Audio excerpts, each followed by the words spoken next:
recuerdo para que vayan llenando la asistencia, entonces vayan escribiendo su nombre en el chat, por favor.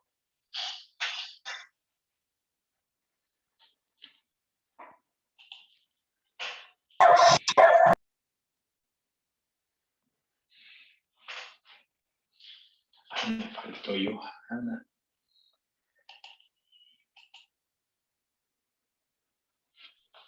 ¿Y el perro?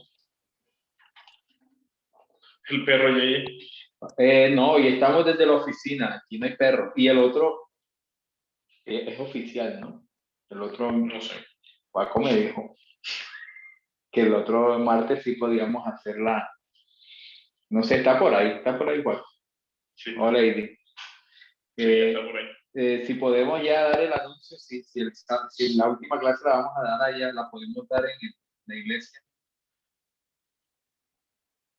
O definitivamente cerramos virtual. Yo creo que al final decimos, no estoy seguro. ¿Mm? Al final de la clase decidimos. Ah, claro, al final. Entonces comunicamos esa parte. Ya tenemos presentación. Sí, ya.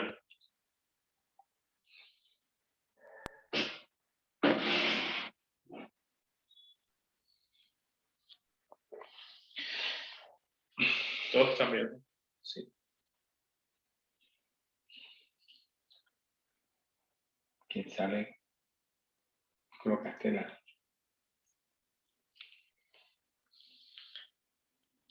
Para todos.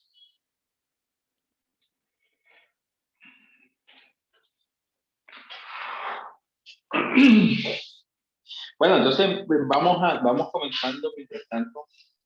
Aquí, ya llegó Lady. Lady nos puede dar la respuesta a lo que estábamos preguntando. Esperar que ya llegó Lady. Lady nos puede dar la respuesta a lo que estábamos preguntando. Rápido.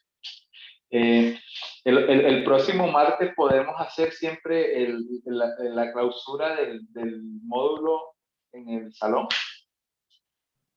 Hola, buenas noches, señor. Que si el próximo martes podríamos ya hacer la clausura del módulo en el salón. Sí, claro. Vamos para adelante, que esta semana mandamos a hacer la fumigación, todo el tema de protocolo, limpieza y todo, y el otro martes. ¿Cómo? Ahí sí le toca a Jorge Mario y a Carlos. Ya llegó el patrón. También avala acá. Dice Oscar que ahí a Jorge Mario y a Carlos les toca venirse a Santa Marta. Oye, aunque la otra clase hay examen, o sea que el examen es presencial. El examen. Esta semana les voy a dar una sorpresita que les va a llegar el chat. Uy. El examen lo pasamos por gracia. No, que Pero para llegar a la gracia hay que pasar por la cruz. no, porque Jesús ya lo hizo. No, porque la cruz es fácil. Aquí no estamos redimiendo pecado, hay que redimir el módulo. Bueno, no me cambien las reglas. Usted dijo que nada de examen. No, mentira, no. No, pero sí les voy a hacer como más que un examen, es como un test, como de, así básico, muy básico, la cosa Que al final del día es lo mismo. Pero ese test no define tu aprobación. Ese test no define tu aprobación o tu... Ay, qué bacano, tiene todas las cosas. El test no define tu aprobación del curso, ¿verdad? Porque ojo, para que quede constancia en que estamos grabando, el curso se pierde o no se aprueba por 3 inasistencias. Entonces, es muy difícil perderlo porque sabemos que si uno no viene a la clase, puede ir al canal de YouTube y ponerse al día, ¿sí? Entonces, es muy difícil perderlo. Entonces, así como decía Papeto, como la gracia o como la salvación, que se pierde. Ahí está, ok, Carlos hoy no va a poder estar, pero ahí estará en YouTube, lo vas a poder ver. Después le respondo en el WhatsApp, me acaba de escribir.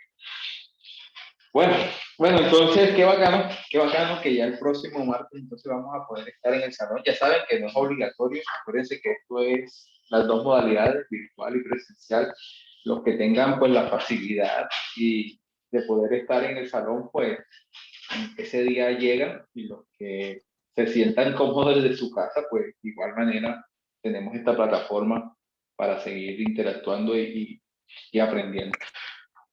Bueno, hoy un bonito día, nuestra penúltima clase del módulo, y nuestro tema es muy bueno, un tema muy bueno. Acuérdense que este módulo fue el de los muy, todo es muy bacano, muy bueno, muy chévere, y todos los días vamos como creciendo en cada clase aquí en conocimiento.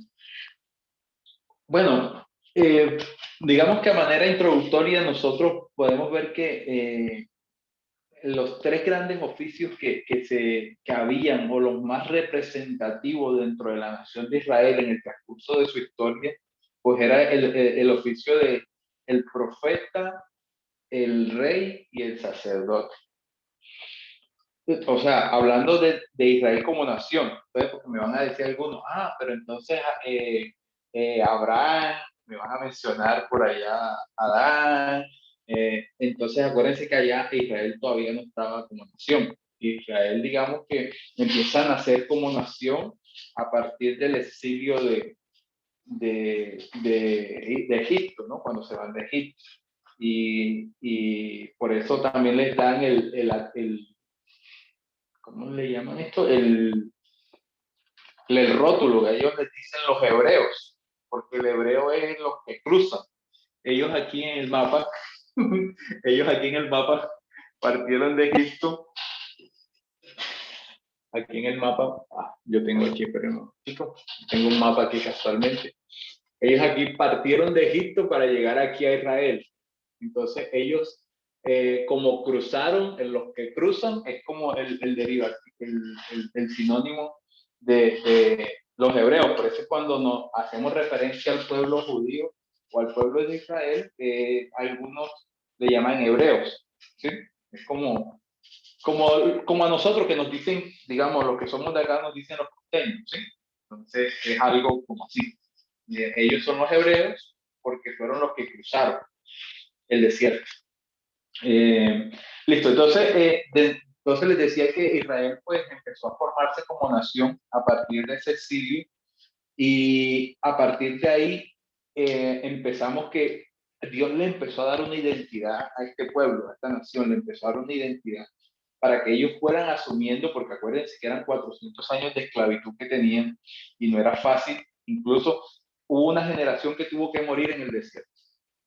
Así tan teso era el cambio de mentalidad que tenía que hacer, que prácticamente había que salir de una gente que no iba a dejar avanzar el plan de Dios, y Dios simplemente cambió la generación.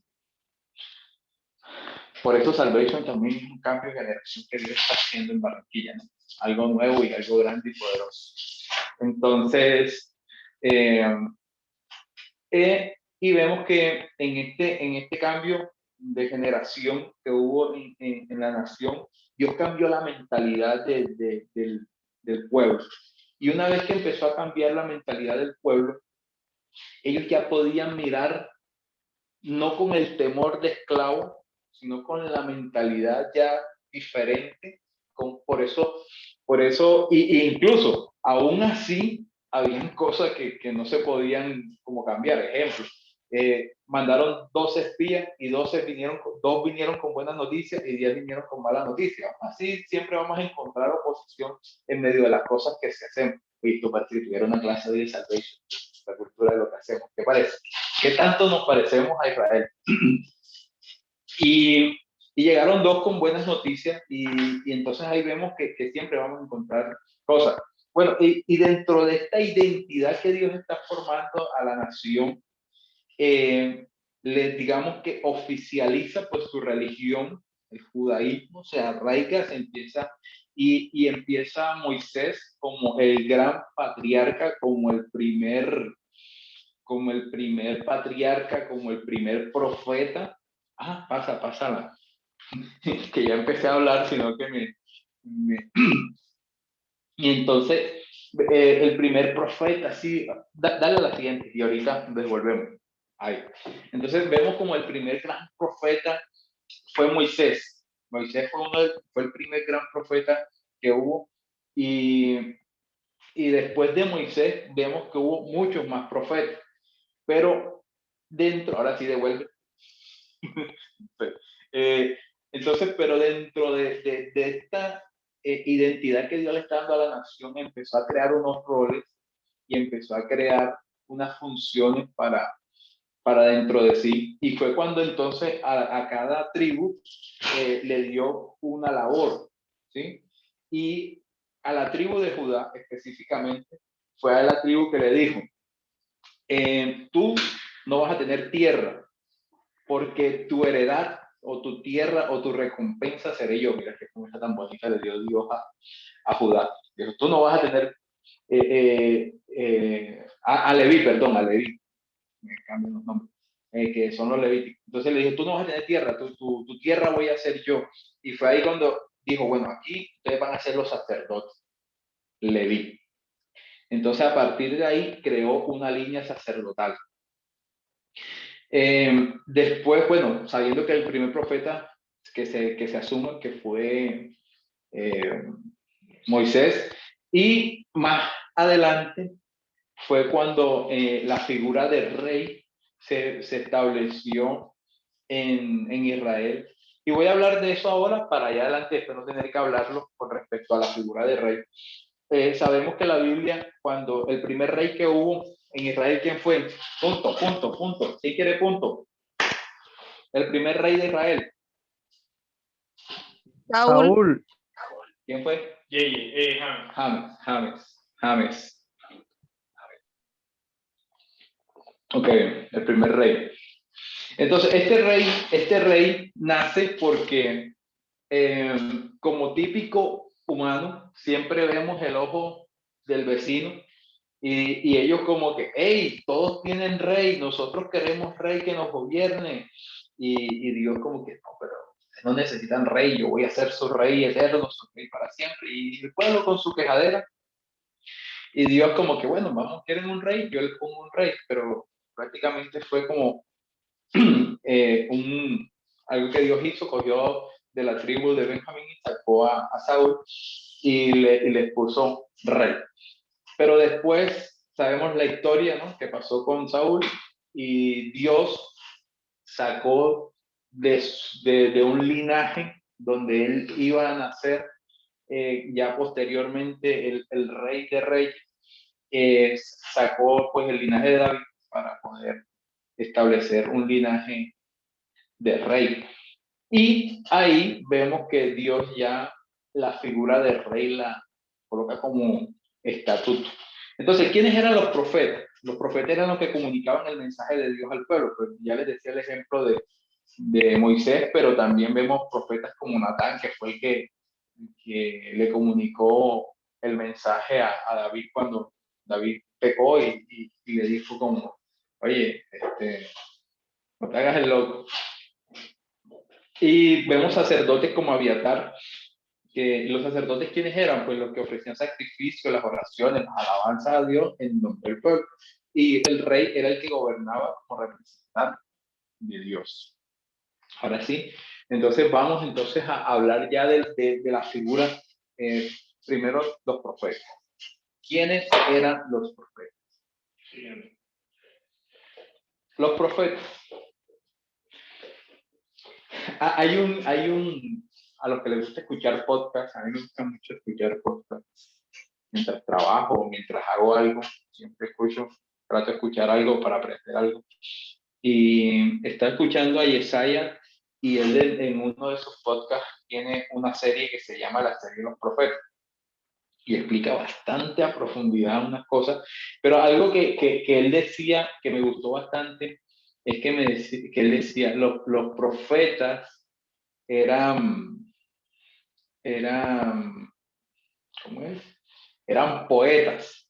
Es una cuestión ahí rara, pero me gustó esa figuración porque porque un poeta comunica, digámoslo, de una manera literaria, una idea, un mensaje, y entonces, pero los profetas eran poetas que comunicaban nada más y nada menos que la voz de Dios.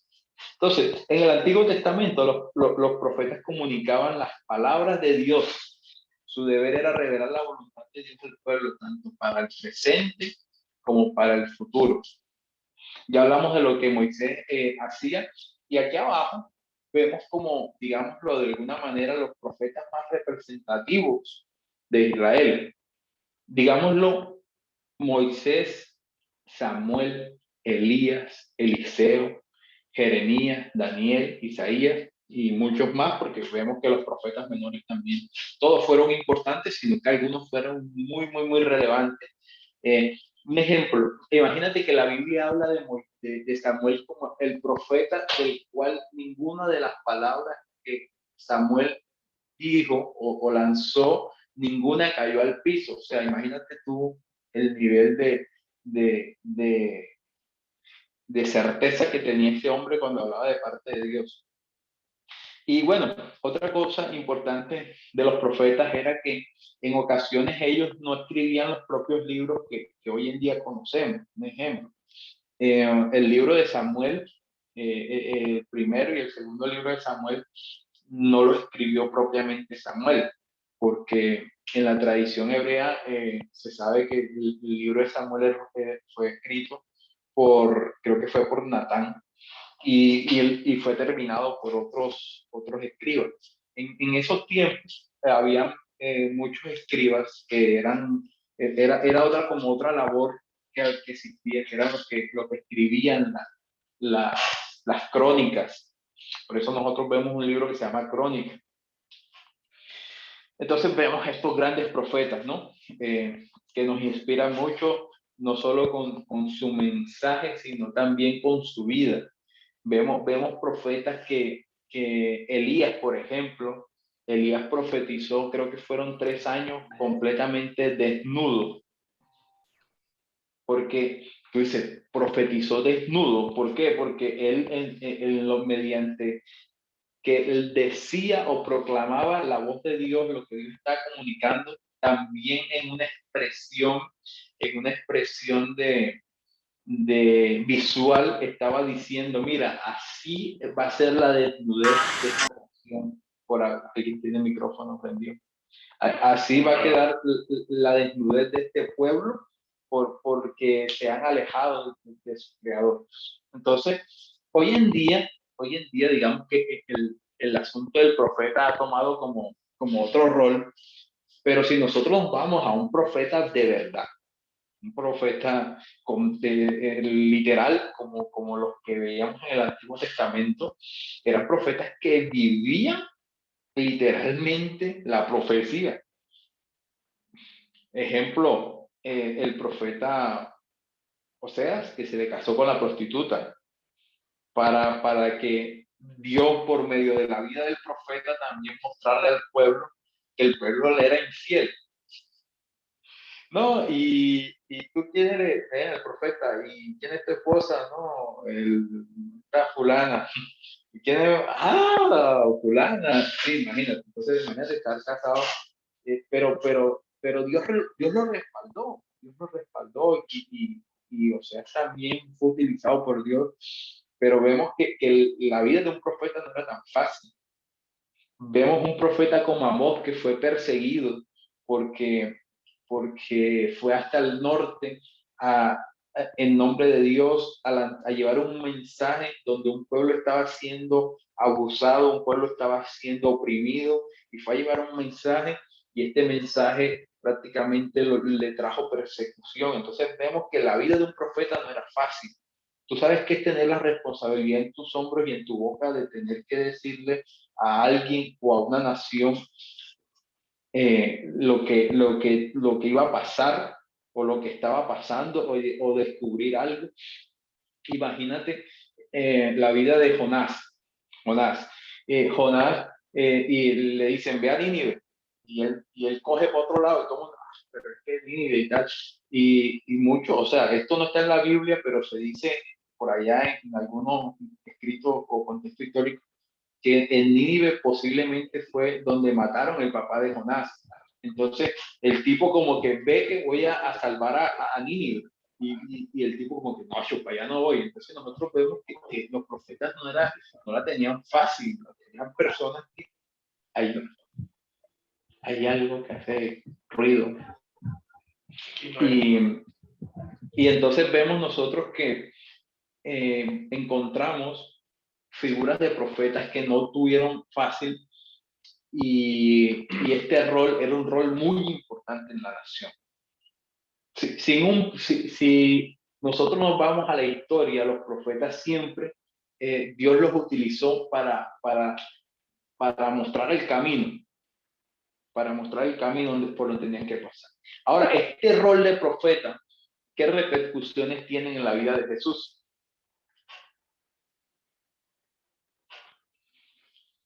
Entonces, Jesús, dentro por eso esta clase se llama los oficios, ¿no?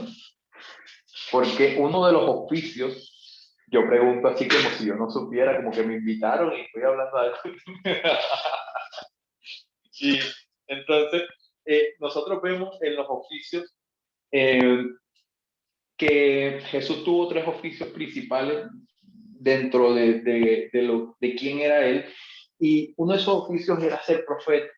Entonces Jesús predijo un gran número de acontecimientos que hoy se están cumpliendo. Entonces el oficio de profeta, esto es importante, esta notita que está aquí, el oficio de profeta no tiene que ver únicamente con este tipo de manifestaciones espirituales, sino más bien y en mayor sentido con la expresión de la voluntad de Dios. O sea, la vida de Jesús fue una expresión de que vino a cumplir la voluntad de Dios. O sea, Jesús fue, digámoslo así, una profecía viviente, porque estaba en todo momento, se movía en virtud de la voluntad de Dios. Por eso era que él decía, yo no hago nada que no voy a hacer al Padre. Entonces ahí vemos nosotros, más allá de decir una palabra, más allá de proclamar un mensaje, era vivir bajo la voluntad de Dios. O sea que tú y yo podemos ser profetas. Manifestó de manera clara y precisa el plan de Dios para toda la comunidad, solamente clarísimo. Entonces Jesús reverencia a Dios, a su pueblo en todo momento. Enseñó la ley con sus palabras y obras. Entonces ahí vemos unos pasajes donde Jesús se detuvo y explicaba la ley. O sea, no desde la narrativa de maestro o de rabino, sino de una narrativa profética. Proclamó juicio en contra del pecado y los llamó al arrepentimiento y a la fe. Reveló más acerca de Dios que lo que jamás se había hecho.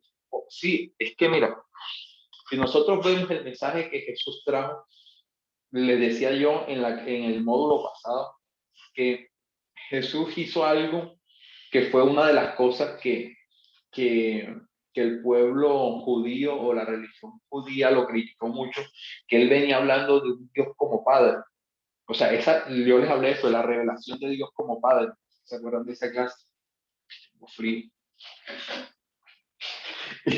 Y en la revelación de Dios como Padre, nosotros vemos algo ahí. ¿Qué pasó ahí? Jesús vino a traer una revelación mayor. ¿Cuál era esa revelación mayor? Que Dios no simplemente era nuestro creador, que Dios simplemente no era nuestro juez y nuestro protector, que Dios tenía un papel mucho más importante que todo eso, que era nuestro Padre y que nos amaba. Entonces, imagínate, qué más revelación sublime que esa. Entonces, ahí vemos unos versículos también donde vamos a encontrar otro tipo de cosas que Jesús reveló que no se habían de gran manera mostrado. También vino a hablar también acerca del Espíritu Santo, ¿no? Jesús habló mucho del Espíritu Santo. Él hablaba de sí mismo como un profeta. Vemos en Lucas 13:33, y predice cosas futuras. Entonces, Mateo 24 es como que, digamos, es la profecía más clara o la profecía más, digamos, Específica. más específica y también como más que tiene también que asoma a lo que yo les decía la clase pasada, que era escatológica. Entonces, vemos que es una profecía que parte se ha cumplido, se viene cumpliendo y se terminará de cumplir. Entonces, nosotros vemos que en Mateo 24 arranca hablando de la destrucción del templo, o sea, antes de que él muriera ya había profetizado que el templo se iba a destruir y efectivamente 40 años después el templo se destruyó. O sea, nada más y nada menos. Siguiente. Entonces, Jesús en el rol como profeta, vemos que fue de gran importancia. Jesús en su rol de profeta, o sea, la enseñanza o lo que tenemos que quedarnos hoy con lo de que Jesús en el rol de profeta es que él prácticamente fue una profecía viviente, porque el profeta lo que transmitía era la voluntad de Dios. O sea, una de las cosas más importantes de esto era porque Jesús vivió todo tiempo en cumplimiento de la voluntad de Dios. Nada más dijo, Padre, si es tu voluntad, quita de mí esta copa, si no, que se haga tu voluntad. Entonces ahí vemos, y muchos otros ejemplos, que él siempre decía y comunicaba lo que es Padre, o sea, la voluntad del Padre. Ahora, vamos a ver ahorita, a entrar a hablar del sacerdote. Entonces, para poder entrar a hablar del sacerdote, tenemos que entender un poco el concepto de quién era un sacerdote, de cómo obraba un sacerdote, qué había que hacer para ser un sacerdote y todas estas cosas. Entonces, digamos, la referencia bíblica está en Levítico, pero como lo vamos a relacionar a Cristo, vamos a buscarla en nuestra referencia en el libro de los Hebreos, capítulo 5, donde nos habla que Jesús es el sumo sacerdote. Entonces dice, porque todo sumo sacerdote tomado de entre los hombres es constituido a favor de los hombres. Esto, espérense ahí un momentico, que esto, Deuteronomio 5, caramba, es que a veces se me vienen unas cosas a la cabeza en un momento. Deuteronomio, disculpe un momentico, es que lo que voy a decir, Deuteronomio, ¿Qué es? no, es que ok, aquí está, aquí lo tengo, es que lo tenía en las notas aquí, dice Deuteronomio 18 del 15 al 18. Vamos a empalmar, es que por eso era importante, voy a empalmar lo que decía el Antiguo Testamento con lo que el escritor de Hebreos dijo acerca de Jesús. Entonces, ¿quién escribió Deuteronomio? A ver, un bono, rápido. Moisés. ¿Quién fue? ¿Quién fue? Creo que fue Carlos Mejía. ¿O Carlos o más uno de los dos? Yo dije Moisés. ¿Quién fue? Carlos Mejía. Carlos. Entonces, claro, Moisés escribió el Pentateuco. Entonces, Moisés hablaba acerca de la profecía. Él decía, el Señor del sacerdocio, el Señor tu Dios, del profeta y posteriormente del sacerdocio. El Señor tu Dios levantará de entre tus hermanos un profeta como yo. Hablaba de sí mismo, ¿no? Ahora, hablando de Jesús, que a futuro, a él sí lo escucharás. Eso fue lo que pediste al Señor tu Dios y me dijo el Señor, levantaré de entre sus hermanos un profeta como tú, pondré mis palabras en su boca y él les dirá todo lo que yo les mande. Entonces aquí vemos una profecía que lanzó Moisés de un profeta mayor que había de venir. Entonces esta relación de profeta, ahora de relación de profeta con el sacerdocio, porque Jesús fue un sumo sacerdote. Entonces, digamos, nosotros cuando buscamos en la Biblia, antes de seguir leyendo esto, la primera referencia de un sumo sacerdote no la encontramos posteriormente en el tabernáculo, sino anterior, en Melquisedec. Porque, digamos, por eso es que se habla de un sumo sacerdote, porque fue mucho antes de que fue instituido el sacerdocio. Por eso es que se habla que es un sacerdocio mayor, el de Melquisedec, que hace referencia a Hebreos capítulo 5. Entonces, sigamos.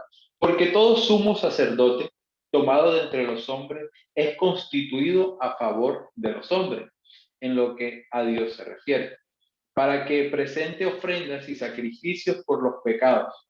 Para que, esto es importante, mire, para que presente ofrendas y sacrificios por los pecados. Eso era una de las labores del sacerdote. Para que se muestre paciente con los ignorantes y extraviados,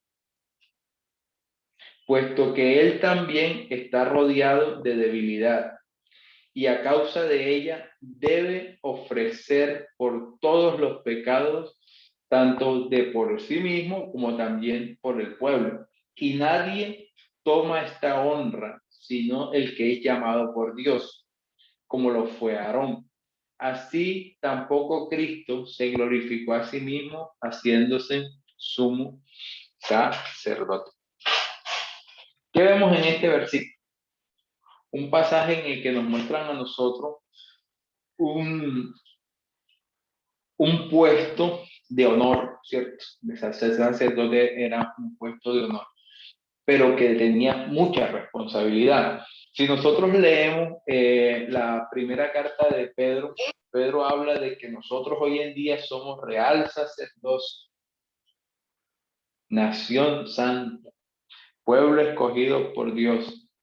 Entonces, cuando nosotros mezclamos esto o queremos comparar esto con esto, cuando Dios a ti hoy en día te ve como un sacerdote, ahorita que lo estaba leyendo, mira dónde o cómo lo ejerces tú. Más bien, dice aquí, te lo voy a explicar cómo lo ejerces tú.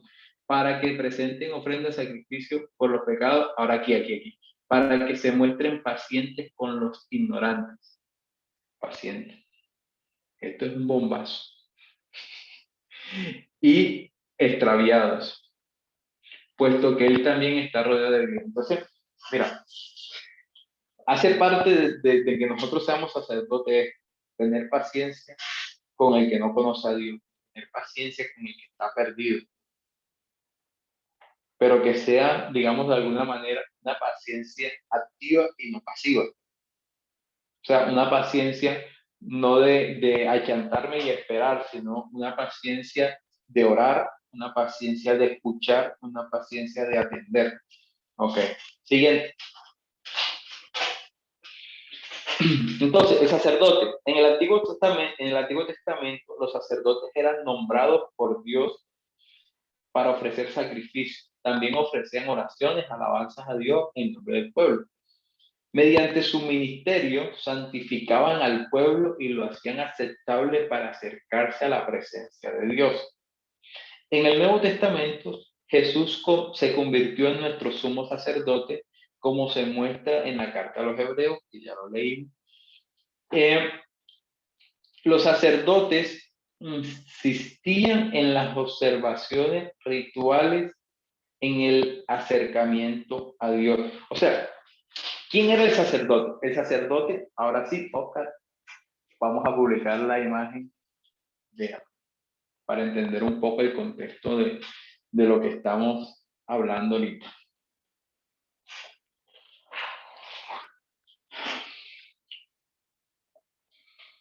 ¿No? Sí, ahora sí se ve.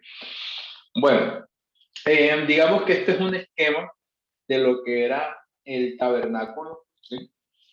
¿Qué era el tabernáculo? De punto para pasar ahí de rapidez, porque ahorita en la tarde yo le decía a Oscar y que yo aquí hoy en la clase no me voy a poner a explicar todo el tabernáculo, porque solo hablar del tabernáculo, eso sería otra materia aparte.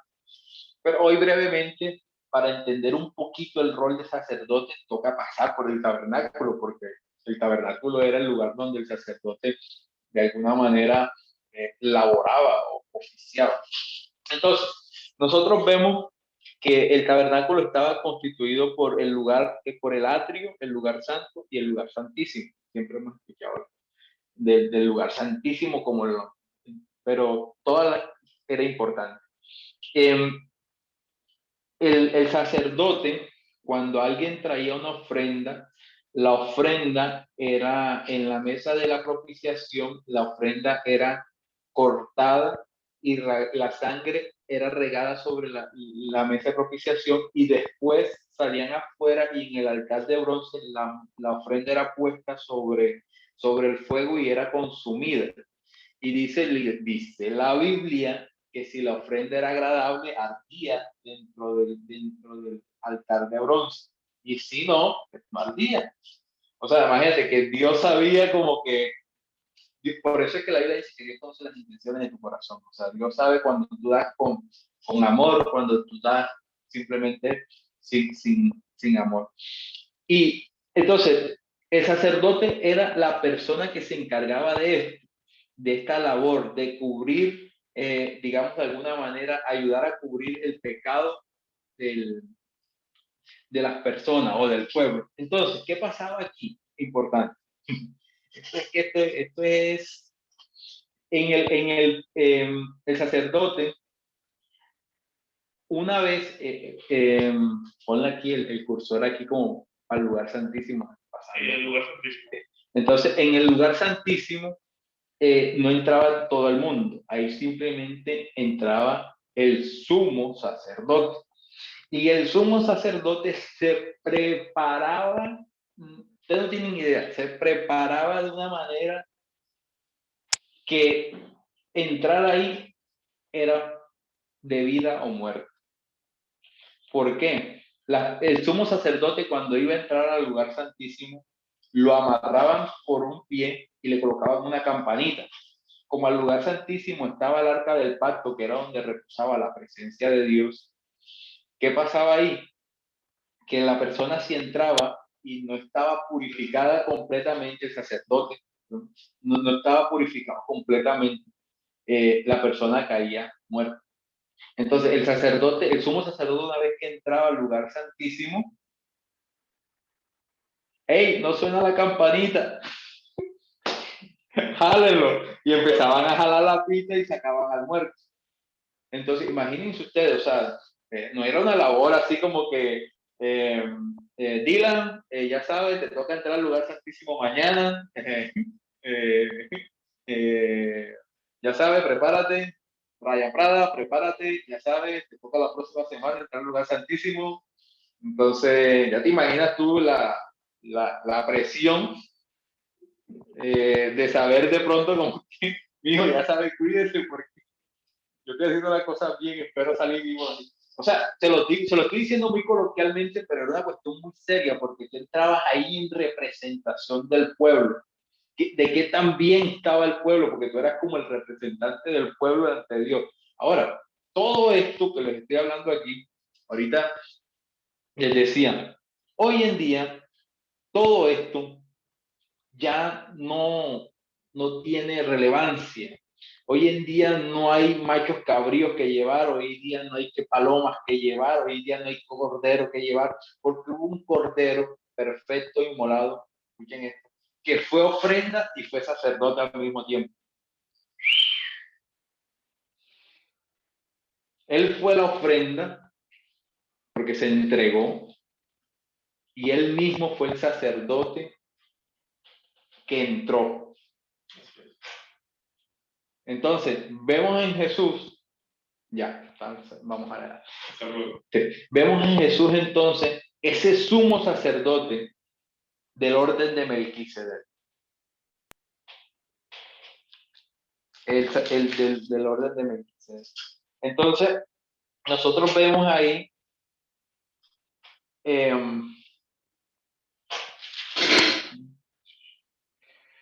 vemos en Jesús el sumo sacerdote del orden de Melquisedec. ¿Por qué el escritor de Hebreos dice que Jesús es un sacerdote del orden de Melquisedec? Porque el sacerdocio de Melquisedec no fue puesto en la ley, fue puesto antes de la ley. Y Jesús, como venía a abolir la ley, entonces él venía del orden de Melquisedec. Y como la carta a los hebreos era escrita en un lenguaje, o sea, fue escrita en hebreo, entonces fue escrita a los hebreos, o sea, a los judíos. Entonces tenía que hablarles de un lenguaje hebreo, tenía que hablarles de personajes hebreos. Y por eso la relevancia de que se les mencionara Melquisedec. Un hebreo sabía quién era Melquisedec. Ustedes le estaban diciendo, ¿sabes? Melquisedec. Él es el orden de Melquisedec. Entonces ese era Jesús, el sumo sacerdote, ¿vale? Hebreos 5:10 dice: y fue declarado por Dios sumo sacerdote según el orden de Melquisedec.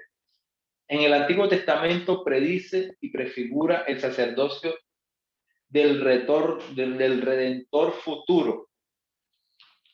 O sea, este sacerdote, lo que le decía ahorita, iba a ser el Redentor futuro. Hay referencias claras en Salmos 110:4 y Zacarías 6:13. El sacerdocio del Antiguo Testamento y en particular el sumo sacerdote prefiguran claramente al Mesías sacerdotal. Entonces, vamos a buscar Zacarías 6:13. Dice así: edificará el templo de Jehová y él llevará gloria y se sentará y dominará en su trono y habrá sacerdote a su lado y consejo de paz habrá entre ambos.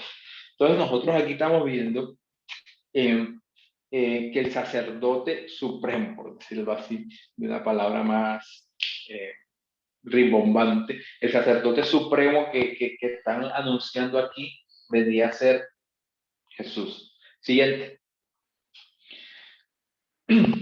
Entonces, ¿cuáles eran las características de estos sacerdotes? Y que vemos que Jesús cumplió.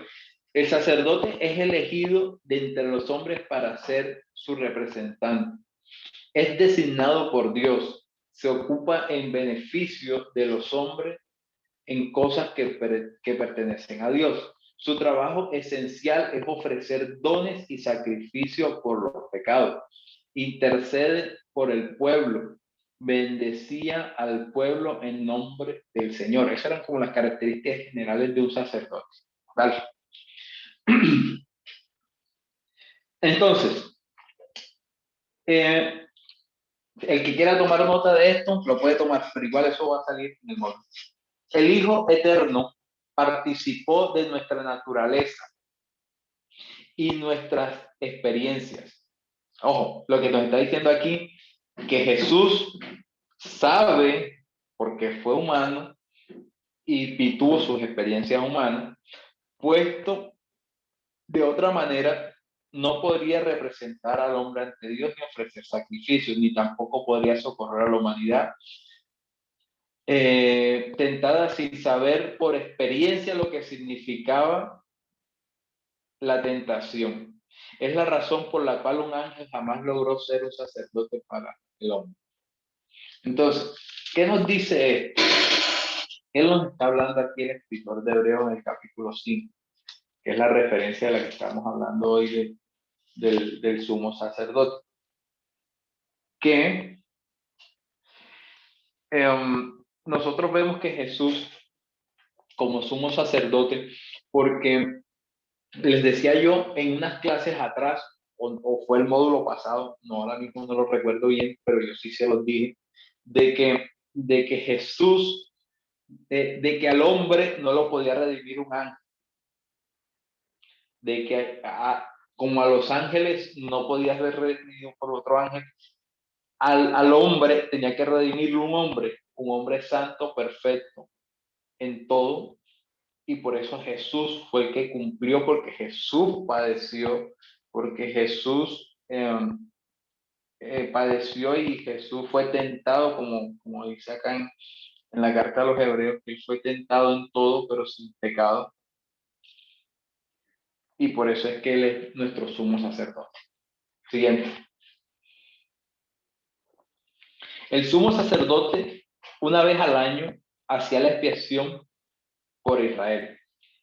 En el sentido típico y simbólico, era el Salvador que aparecía, imagínate, era el Salvador que aparecía en la presencia de Dios para obtener el perdón. Entonces, ¿qué era lo que pasaba? Una vez al año, o sea, el sacerdote iba en nombre de la nación y entraba al lugar santísimo en nombre de la nación para perdón de pecado de la nación. Tú te imaginas el rol, por eso es que Jesús es una responsabilidad tremenda. Ahora imagínate, como les decía ahorita, Jesús fue sacerdote y fue ofrenda, o sea, fue la ofrenda que fue llevada, como dice la Biblia, el pan que fue quebrado, que fue molido. Exacto, y no solo por el pueblo, mira, que Jesús fue una ofrenda perfecta porque no solo fue por el pueblo de la nación, sino fue por toda la humanidad. Entonces, él fue quebrado, fue molido y fue el mismo, el sacerdote, o sea, en su condición humana, era un humano perfecto que podía entrar libremente a la presencia de Dios, pero también era la ofrenda él mismo que iba adelante para hacer, digámoslo así, el pago por el perdón de los pecados. Los sacrificios de ese día eran hechos en el atrio, ya vimos dónde quedaba el atrio, el exterior. De igual manera, Cristo fue ofrecido en la tierra. Luego la sangre era llevada al lugar santísimo y rociada en la presencia de Dios. De igual manera, el Señor Jesucristo ascendió a los cielos y está en la presencia de Dios Todopoderoso por todos nosotros. La aceptación que hace Dios de la sangre de su Hijo nos proporciona la confianza respecto a la aceptación de todos los que confiamos en su sacrificio.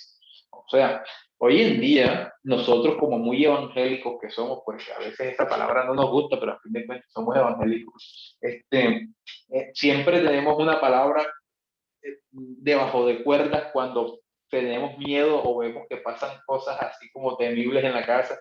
¿Y qué es lo primero que decimos? A ver, cuando vemos que pasa algo así, que nos mueven una silla, que pasa algo que nos asusta, un punto para el que me diga cuál es la palabra evangélica que tenemos para eso. Ah, ¿quién fue? ¿Quién dijo? La sangre de Cristo tiene poder. ¿Quién es?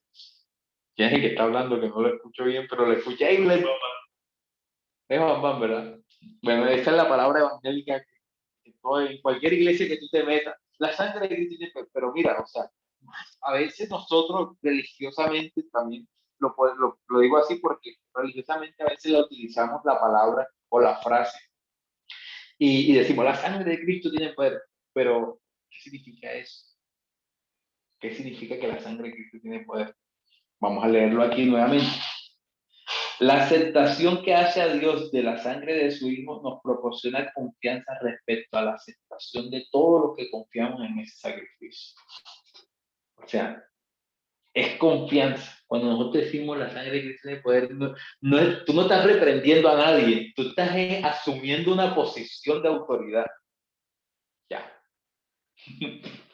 A veces uno dice las cosas sin sentido, ¿no? Siguiente.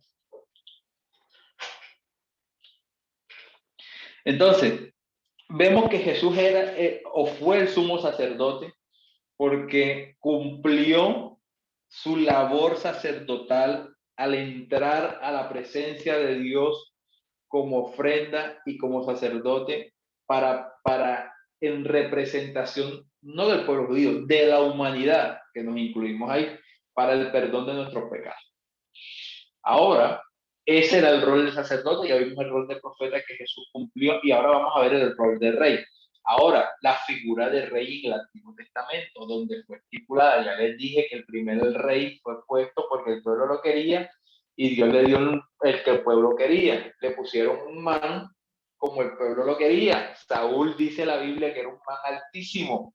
Entonces era un man alto, acuerpado, y entonces era un tipo que ese era el rey. Y por eso fue cuando el profeta le mandaron a buscar al rey que Dios había escogido por su corazón. Él fue buscando la figura de Saúl. ¿Sí? Y cuando él dice, no, es el peladito. Ah, ok. Dios no mira el corazón, Dios no mira la apariencia, Dios mira el corazón. Entonces, vemos entonces aquí que el rey tenía una autoridad de gobernar sobre la nación de Israel. En el Nuevo Testamento Jesús nació para ser rey de los judíos, pero rehusó los intentos de las personas para hacerse rey terrenal por poder terrenal o militar o político. O sea, hubo un momento en el que los discípulos le dijeron, pero Señor, entonces mira, tú eres el rey, ¿sí me entiendes? Vamos a montar esto, porque es que, o sea, la nación estaba bajo presión y viene un tipo diciendo que es rey, el rey esperado. Mira, yo puedo ser yo lo acepté y todo, pero en ese momento yo digo, pero es que el rey que nosotros estamos es un rey libertador. O sea, ellos están esperando un Simón Bolívar, por decirlo así. ¿Sabes? Le llegó fue un peluche, pero un peluche de los propios. Y Jesús respondió a Pilato, mi reino no es de este mundo. Si lo fuera, mis propios guardias pelearían para impedir que los judíos me arrestaran. Pero mi reino no es de este mundo. Volví y replicó. Sin embargo, Jesús tiene un reino cuya llegada el anuncio en su predicación. O sea, Jesús está hablando de un reino que no es terrenal. Jesús habla de un reino que no se podía palpar. Ahora, voy a hacer una pregunta. Bueno, es que no lo voy a preguntar porque en verdad es difícil la respuesta. Voy a explicar más bien. Voy a tratar de explicarlo a partir de una pregunta. La pregunta sería, hoy en día, ¿Jesús es rey del mundo?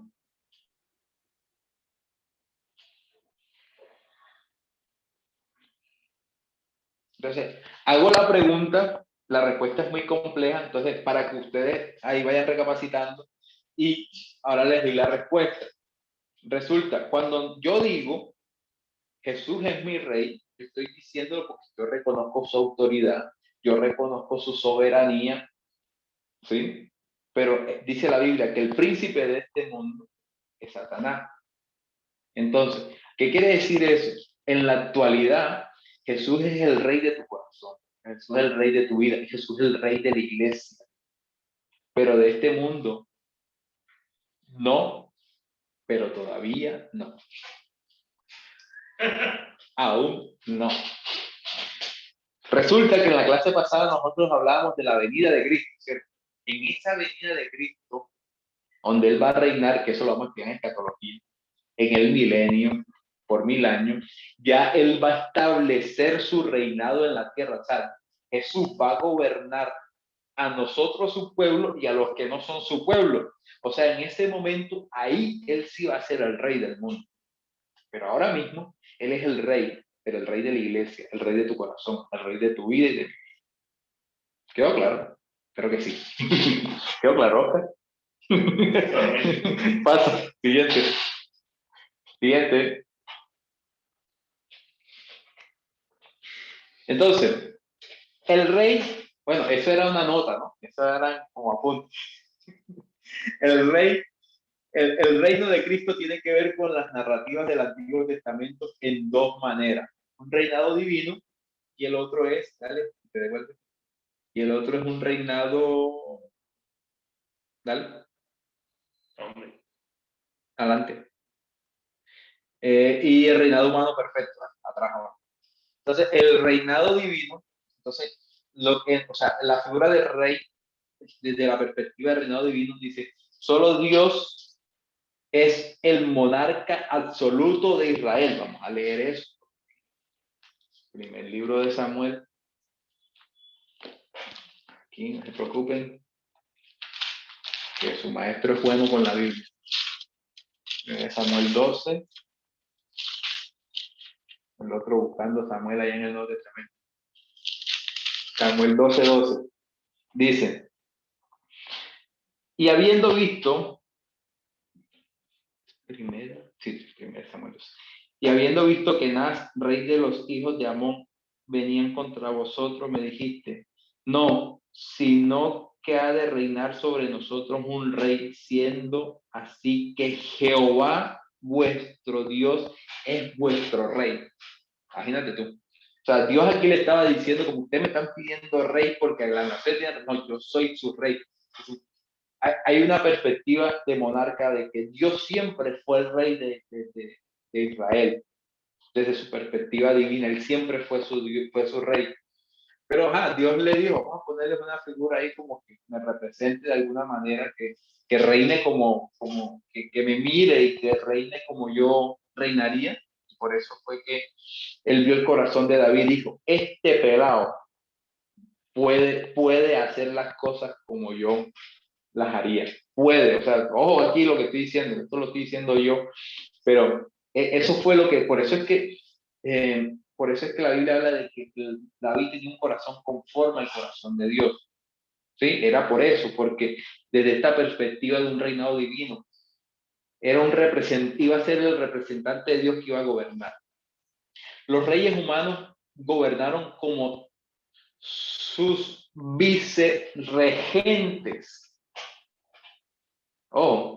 Vicerregentes, pero nunca como sustitutos. Es importante, ¿eh? No es que ellos hacían el papel de que ellos eran Dios, no. Un vicerregente es alguien que ellos encargaban. Eso eran los reyes desde la perspectiva de Dios. Cristo es el rey divino. La renunciación de Israel de confiar en Dios como rey paralela a nuestro fracaso en confiar en Cristo. ¿Cómo así? Acuérdense que aquí ellos no querían confiar en un Dios que no veían como rey. Ellos querían una figura pública, una figura que pudieran palpar. Entonces, por eso fue que eso fue un fracaso. El colocar rey fue un fracaso, y porque ya vemos lo que pasó en la historia. O sea, no es porque yo le estoy diciendo, veamos la historia del pueblo desde que colocaron rey. Entonces, es una figura paralela del fracaso de hoy en día cuando nosotros no reconocemos a Cristo como nuestro Señor y Salvador. Esa es la perspectiva desde el reinado divino. Cuando nos dirigimos a otras fuentes de seguridad y fortaleza, repetimos el fracaso de Israel. Cuando buscamos en el horóscopo, cuando buscamos en las drogas, cuando buscamos en el alcohol, cuando nos refugiamos en otras cosas y no nos refugiamos en Cristo, estamos diciendo a Cristo, es que tú no eres mi rey. Es lo mismo. Por eso fue que el pueblo fracasó. Siguiente. Ahora veamos la perspectiva desde el reinado del rey humano perfecto. Jesús nació como hijo de David y cumplió la esperanza de una dinastía divínica. Entonces, nosotros vemos Mateo, el Evangelio de Mateo es un evangelio que nos habla a nosotros desde una perspectiva también judía. El Evangelio de Mateo hace parte del Evangelio sinóptico, que eso será una materia que estudiaremos más adelante también. Entonces, el Evangelio sinóptico son 3 evangelios: Mateo, Marcos y Lucas. Son sinópticos porque su narrativa y su paralelismo se complementan. Juan no es un evangelio sinóptico. Entonces, ¿qué pasa aquí con Mateo? En Mateo, cada evangelio fue escrito, digamos, pensando en un público. Mateo fue pensado en los judíos. Marco fue pensado en los Lucas fue pensado en los griegos, porque era el médico, era el más específico. Y este fue pensado para los romanos. Marco fue pensado para los romanos. Y su narrativa va en ese sentir de esa cultura, para que digan que Dios no pensaba en la cultura. Yo siempre pienso en la cultura y el trasfondo cultural. Entonces, nosotros vemos aquí que el Evangelio de Mateo nos muestra a nosotros una perspectiva judía. Entonces, cuando usted empieza a leer Mateo, empieza la genealogía desde David para demostrar que Jesús era descendiente de David. Si nosotros nos vamos al libro de Lucas, es Lucas.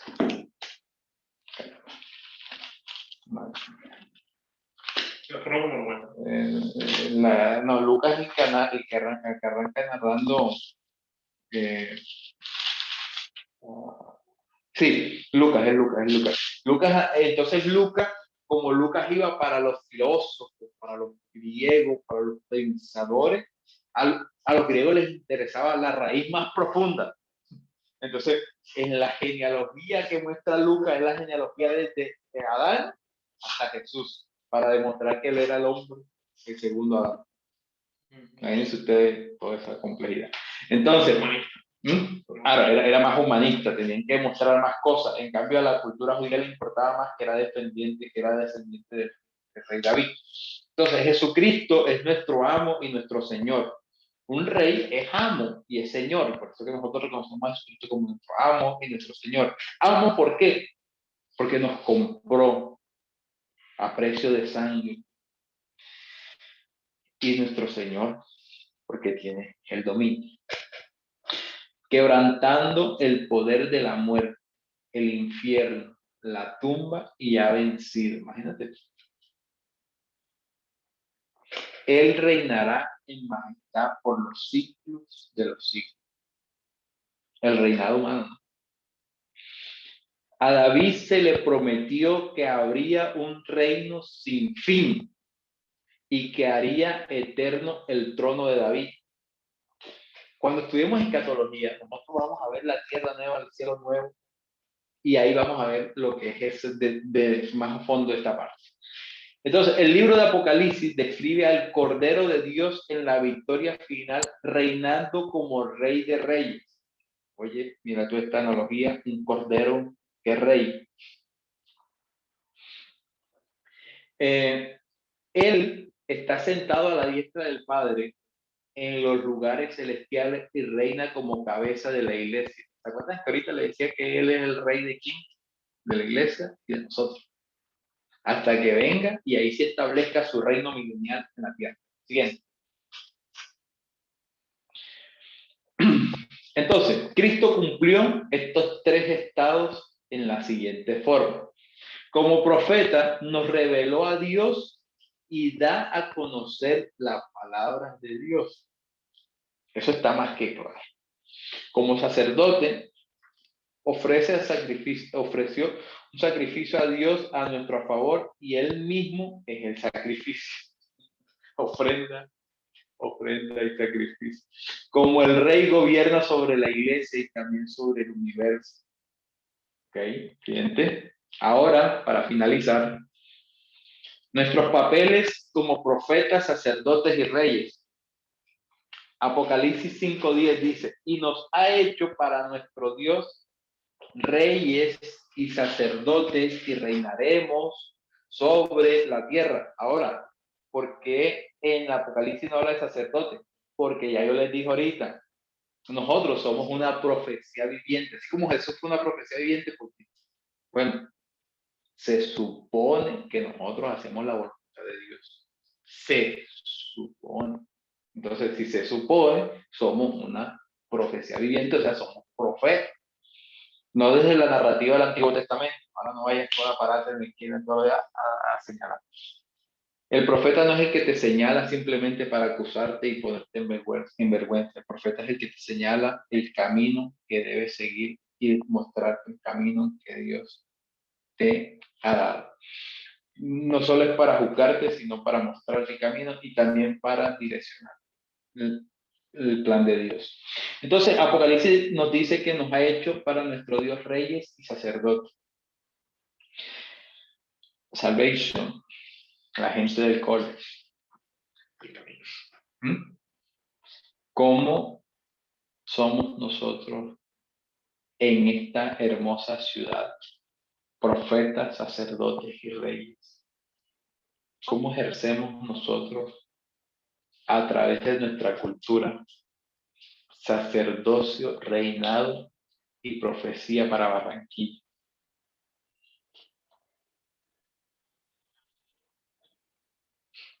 Es una pregunta. No voy a... El que quiera responderla, o sea, yo hoy, más que al final que siempre les pongo algo de nuestra cultura, yo lo quiero incomodar más bien. A que pensemos un momentico en esto. a que pensemos un momentico en esto y recapacitemos un momentico en que, cómo estamos ejerciendo. ¿Te acuerdas que ahorita yo les leía que el sacerdote era el que escuchaba el lamento, al que estaba descarriado y al que... Espérate, no, yo no lo busques allá, yo lo busco. Yo lo tengo aquí. Bueno, vaya empezando un momentico. Ya son las 5:00, ya terminamos. Entonces, nuestros papeles como... ¿Cuál es nuestro papel? Dylan. Profetas, sacerdotes y reyes. ¿Cómo ejercemos ese papel en Barranquilla a través de nuestra cultura? Bueno, en lo personal creo que como profetas, algo que acostumbra decir Juaco es como que él encuentra una voz en mí. Entonces, que podamos escuchar a Dios en nuestro interior y compartir pues el mensaje que Él pone en nuestra boca para las personas. Como sacerdotes, creo que nuestro llamado en casa está palpable para poder inspirar cuando es lo más difícil o incluso en la plataforma, estando dentro de un contexto de iglesia. Y como reyes, en una esfera de sociedad, creo yo que Dios nos ha colocado como príncipes o reyes, como dice ahí, y tenemos el poder para hacer las riquezas, tenemos la sabiduría para dar oportunidades, para hacer ciudad. Creo que esos tres papeles lo describiría así. Ok, perfecto, tu explicación. Bueno, entonces, pues, relativamente, hoy terminamos con esto, ya estamos sobre el tiempo, pero algo importante que les decía ahorita de la labor sacerdotal, ya lo encontré aquí, que decía, para que se muestren pacientes con los ignorantes y los extraviados. Eso es importantísimo. Como sacerdote, ejercer a través de nuestra cultura que siempre vamos por el perdido, el rechazado. Entonces, esa hace parte de la labor sacerdotal de Salvation. O sea, de todos los que estamos aquí, de todos los que hacemos iglesia juntos. Siguiente. ¿Eso qué? Sí, pero ¿qué? ¿Eso qué? Próxima clase. ¿Ustedes han ido al teatro? ¿O ustedes alguna vez han visto un títere? Siempre hay un telón. Imagínense un telón. Un telón así así como cuando uno ve las obras así por televisión de Broadway, que son las mejores del mundo. Un telón así. La obra de Cristo. Entonces, haz de cuenta que vas a ver o vas a aprender sobre la obra de Cristo. Ahora, ¿cuál fue esa obra? ¿Qué repercusiones tiene sobre nosotros? Oye, lo que Jesús hizo. ¿En qué me beneficia? Bueno, eso lo veremos en la próxima clase. Salvation, Coles. Gracias por conectarse. Nos vemos la próxima clase. Y recuerden esta partecita. Muéstrense pacientes con los ignorantes y los extraviados. Gente, nos vemos. Espérate. Los que llegaron tarde, por favor, escriban su nombre en el chat para la asistencia. Y hay que lo hizo. Tranquilo, ya la tenemos.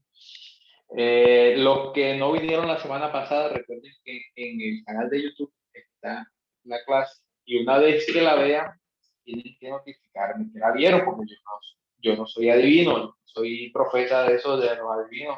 No te has leído la clase, Diana. Entonces, no, o sea, por favor, me comunican. Hey, ya me vi la clase y listo. Entonces, nos vemos la próxima semana. Ya saben, los que puedan, se acercan al salón, al auditorio, y allá nos vamos a ver la próxima semana. Espero vamos a tener algún premio por ahí. Y chévere, bacano que todos pudieran ir, pero bueno, entonces nos vemos la próxima semana. Chao, chao, chao, chao. Bye, bye.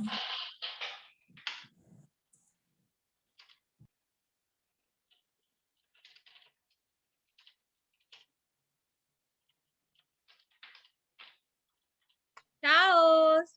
Chao. Bye, bye.